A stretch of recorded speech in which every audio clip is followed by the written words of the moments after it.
Trevor the traction engine enjoyed living in the vicarage orchard. Edward came to see him every day, but sometimes Trevor didn't have enough work to do. I do like to keep busy all the time, he sighed one day. and I do like company, especially children's company. Cheer up, smiled Edward. Sir Topham Hatt has work for you at his new harbor. I'm to take you to meet Thomas today. Oh, exclaimed Trevor happily. A harbor, the seaside, children, that will be lovely.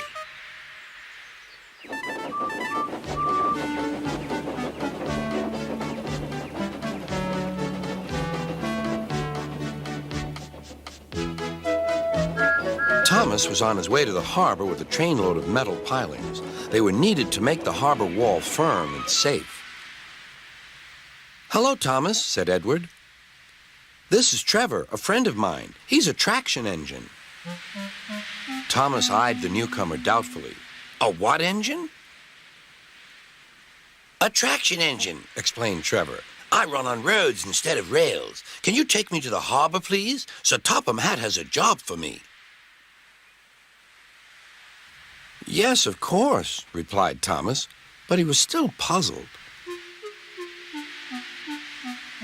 Workmen coupled Trevor's car to Thomas's train, and soon they were ready to start their journey.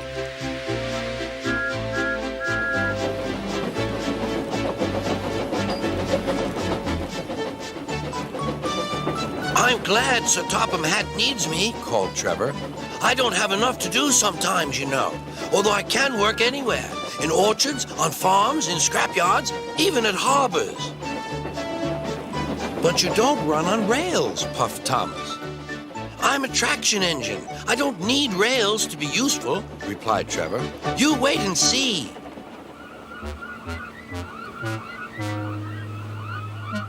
When they reached the harbor, they found everything in confusion. Cars had been derailed, blocking the line, and stone slabs lay everywhere. We must get these pilings past, said Thomas's driver. They are essential. Trevor, we need you to drag them round this mess. Just the sort of job I like, replied Trevor. Now you'll see, Thomas. I'll soon show you what traction engines can do. Trevor was as good as his word. He dragged the pilings clear with chains and towed them into position. Who needs rails? He muttered cheerfully to himself.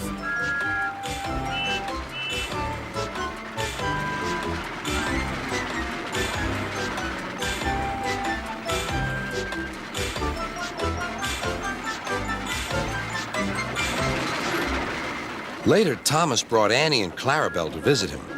Thomas was most impressed.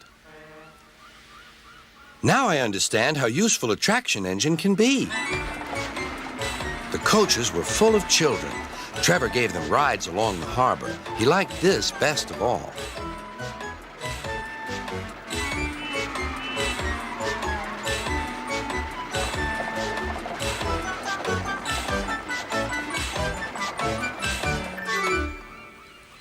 He's very kind, said Annie. He reminds me of Thomas, added Clarabelle. Everyone was sorry when it was time for Trevor to go. Thomas pulled him to the junction. A small tear came into Trevor's eye. Thomas pretended not to see. He whistled gaily to make Trevor happy. I'll come and see you if I can, he promised. The vicar will look after you, and there's plenty of work for you now at the orchard, but we may need you again at the harbor someday. That would be wonderful, said Trevor. That evening, Trevor stood remembering his new friend Thomas, the harbor, and most of all, the children. Then he went happily to sleep in the shed at the bottom of the orchard.